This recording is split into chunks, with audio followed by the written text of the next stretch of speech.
right, our frank talk with the Ambassador of Morocco continues. Ambassador, now let's go to the camps now. Just paint me a picture. Okay. What we are getting from the media, from activists like Catherine Constantinides, who's running a campaign called Standing in the Sand, is that he's calling all of us to go to Sahara and help because the situation is so bad, right?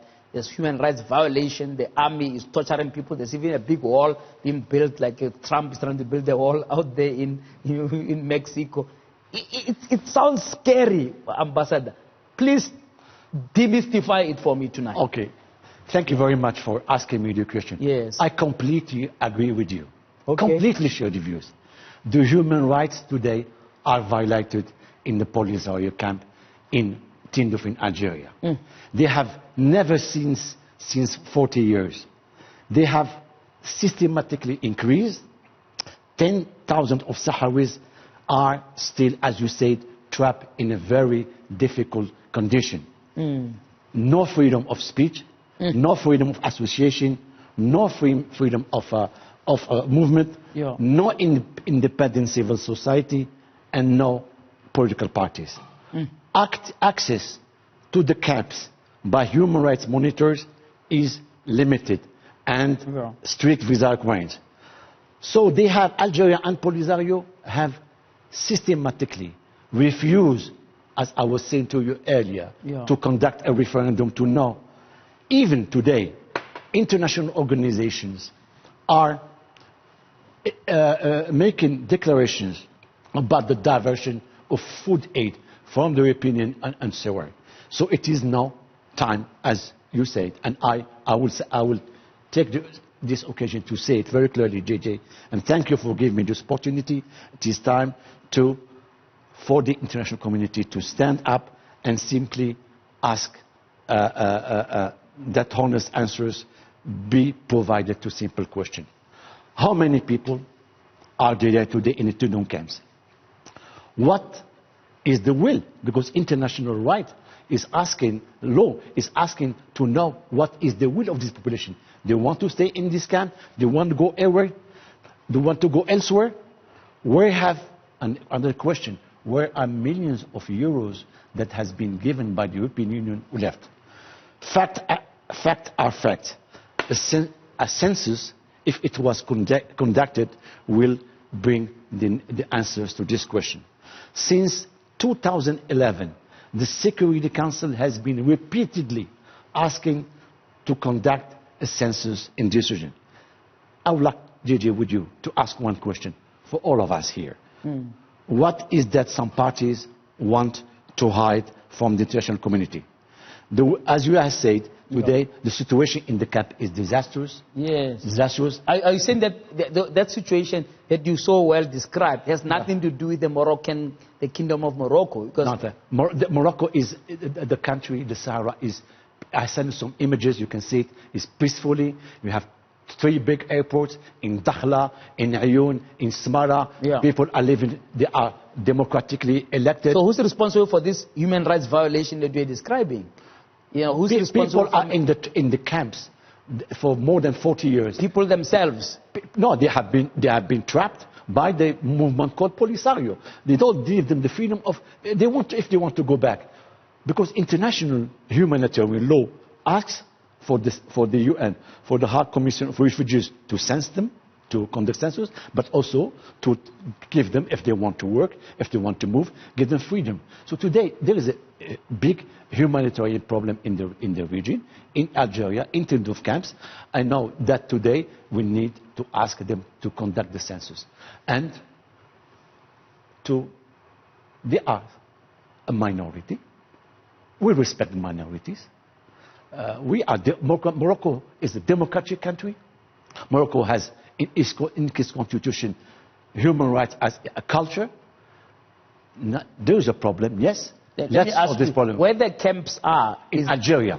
It's not in Morocco. It doesn't in Algeria, belong to Morocco. It's in Algeria. In other words, the Moroccan government cannot intervene to make that situation better. No.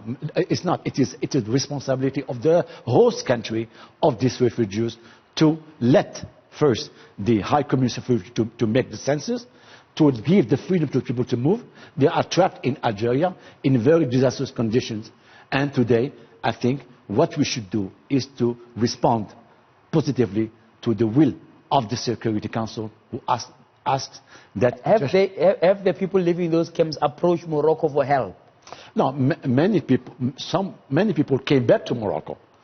Yeah. When they had the possibility, and they are building a democratic country, which is Morocco. So this is a refugee camps that should abide by international law, by the rules of the High Commission. Yeah. So there's not been a census. You seem to be harping a lot on the issue of the census to count. Oh, of course. Count how many people. This is the Morocco's standpoint that there are too few people. No. Right, to actually warrant a full independent state. No, we have to be very clear and clarify this. These people are in camps.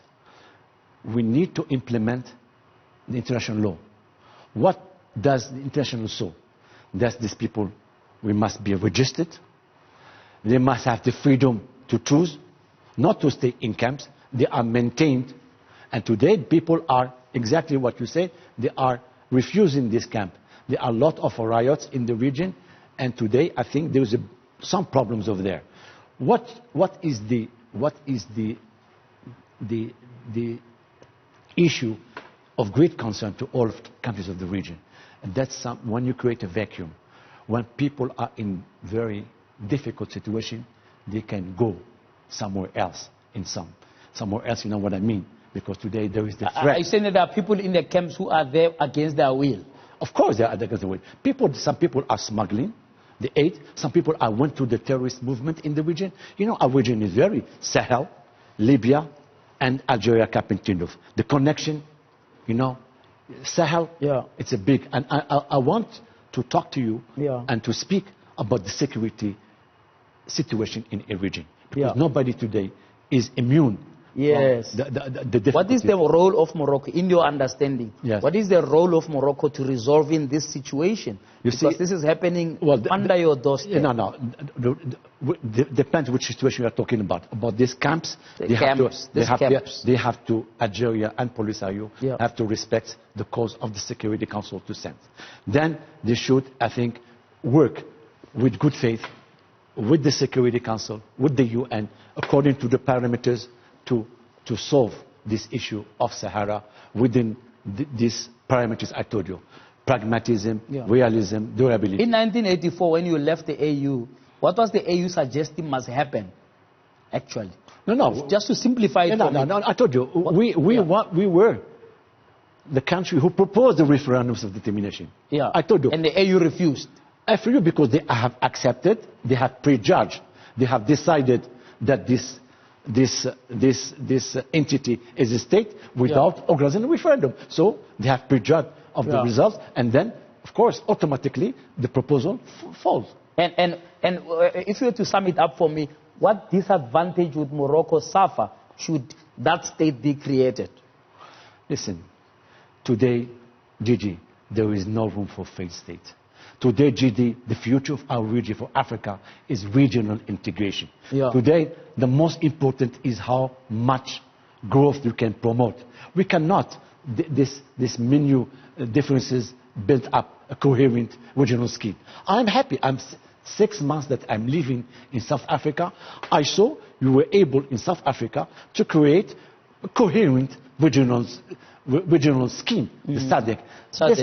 Despite difficulties, we were not able to work on this path, on this direction. Why, Gigi? Because we're lacking of 3 major elements. We're lacking of ambition, we're lacking of leadership, and we're lacking of commitment. If we don't have these 3 elements, we're not moving forward. Today, the future of our region is the Maghreb. It's our SADC. The Maghreb, which make countries Algeria, Morocco, Mauritania, Tunisia, and Libya. If we had this regional grouping working, we could have solved the Libyan crisis, which is today big crisis of a big... So I was saying that there's poor leadership in the continent. What?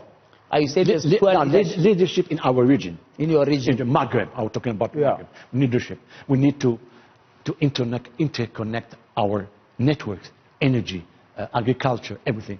We need to work on a political dialogue because the non-Maghreb is costing us, the non-integration in the Maghreb is costing a lot of money, at least 3% of our GDP in these difficult times of crisis. So Morocco is committed. Morocco, and thank you for inviting me today to speak about this. We want to build a safe Africa. We want to build a better Africa, and we have the tools. We have the tools to do it. Yeah. Of course, peace and security, and this is my mission here in South Africa. To work to deepen the political dialogue with Africa at the bilateral level, but also at the level of the African Union. Because today, South Africa is chairing the African Union, and we can bring our modest contribution for a safe and prosperous Africa. This is our priority. But every time you try to talk about any of these things, you will find that people are more interested to hear what you have done about the Sahara issue, precisely because there was this gap of 33 years of nothing happening. I would answer your question in one sentence. Unfortunately, our relation with South Africa has been hijacked by the Sahara issue. All right. We'll talk after the break some more. I want you to explain to me what that means. But also, let's talk about the security of the region. What are the instruments within the AU that can be strengthened to deal with exactly what you are saying? And of course, I'm keen to understand how this thing has been hijacked. But maybe it's because it's still what we call an elephant in the room, so to speak, Ambassador. Okay, we'll take a break. And after the break, we round off that frank talk with the Ambassador of Morocco in South Africa. Stay tuned, please.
Youssef Amrani is my guest tonight. He's the ambassador of Morocco in South Africa, and we're talking about issues of the continent. Let's just round off and move on to other issues. So why are you saying the issue, your relationship in South Africa has been hijacked by the issues? Don't you think that's a symptom of obviously the issue not being resolved? Now, if you want to come and resolve other things, once you speak about, Morocco's leadership, in other regional things, people will always say, but can't you just sort out your backyard first?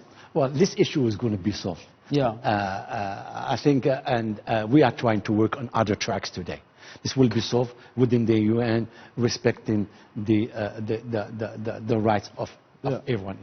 But the most important today for us, and we are working also, you asked me the question, how Morocco is working, we are working security. Today we are a major actor in fighting terrorism in the region, in the Sahel. And one thing, Gigi and Minister Pandor a few weeks ago have mentioned that there is maybe some threats of Islamists in the region, Mozambique. And this is a serious issue because, some years ago, nobody thought about the real threat of Islamism and radicalism in the Sahel. Look, today we are. And today, this is a major contribution we are working. Because today, It's good to fight militarily through security measures against all these bad guys. But I think what Morocco is bringing is how to deconstruct the jihadist narrative, how to fight the narrative by another narrative which is consistent with human rights, with democracy and so on. This is one of the big challenges that Morocco... You think we need to get our act together better as far as the security of the region is concerned? Exactly. What needs to be done, Ambassador? Exactly. 2, security, military intervention is not enough.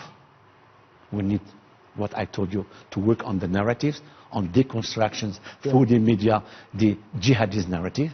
But 3, to promote economic development. We need to work on our two legs, not to fall, the economic and the... Listen, last year, the major investment abroad of South Africa was in Morocco. Salam bought all the Moroccan companies, billions of dollars. And this is something that creates growth. We, Morocco, very successful in doing business in Africa.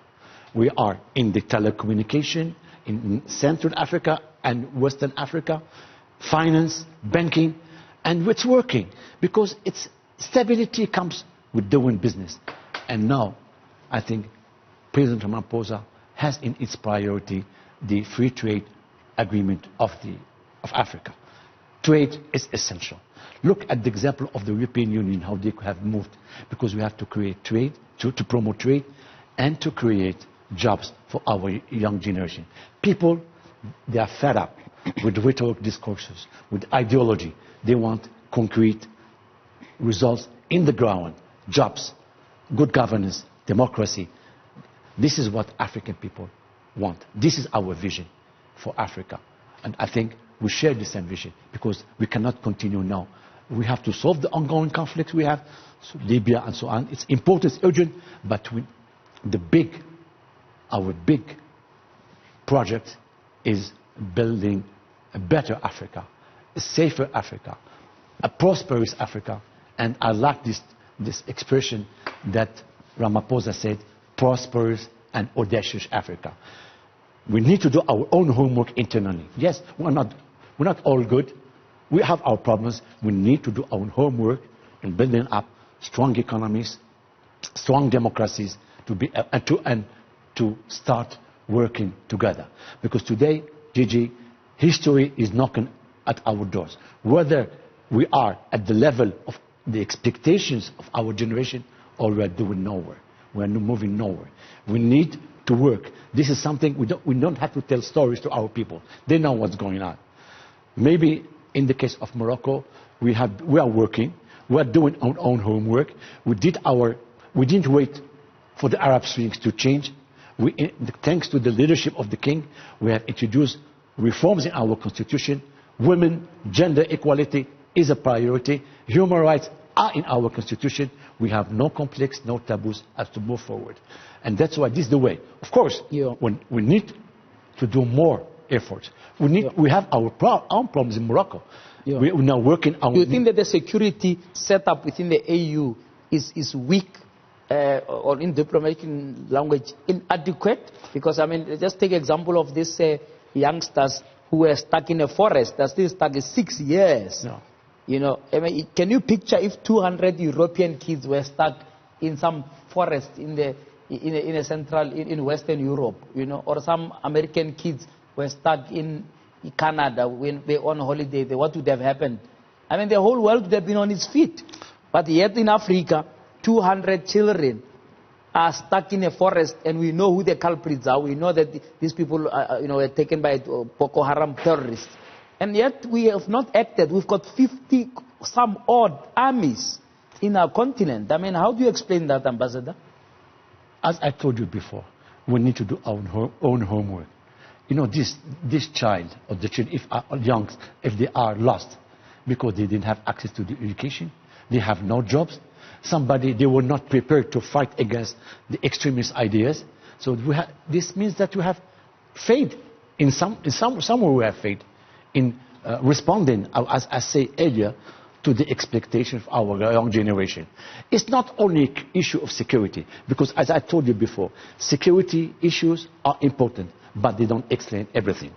You see, look, in the case of the Sahel, big issue today, Boko Haram, Al-Qaeda, ISIS. Yeah. Okay, we try to fight against them through military intervention. We're not able to solve the problem. Security intelligence, yes, we tried. No. Economic development, we need to give jobs to these people, give them welfare, but also work in the narrative, in the mindsets. Because today, when you are vulnerable, you can integrate the jihadist narrative. Look, some people went to fight in Syria, from France, from Belgium. How can you explain that? There is a problem. Some people they had even financial resources. It was also a question of culture education. So education, that's why in Morocco today, education is a priority. We are working to review our whole model of development because we failed in some sectors, and we took the issue because we could not just stand doing nothing. We had to solve these issues. Education, issue of women, human rights. This we have been able to realize, but we need to do more effort in order to reach stronger. So what should be done with the children who are stuck in the forest? For what? The children who are stuck in the forest, what must be done in order for us to, in a sense, live up to what you are saying about improving our security arrangements? I didn't know about the situation of these young, but I think maybe these young are in desperate situation. Yeah, they were kidnapped by Boko Haram. Okay. Yes. Okay, no. The girls who are stuck in the forest in Nigeria. No, this we have to fight against these people, and it is we need. But it's been 6 years. How long do we need? Well, I think that if there is, I don't know, we have to ask the Nigerian government what happens, because I don't think Nigerian government will fold its arms. I don't think so, but for me, as I see these things, we need to work. We need a multi-dimensional strategy to fight this. Economic, security, military. Yeah. But sometimes it doesn't work.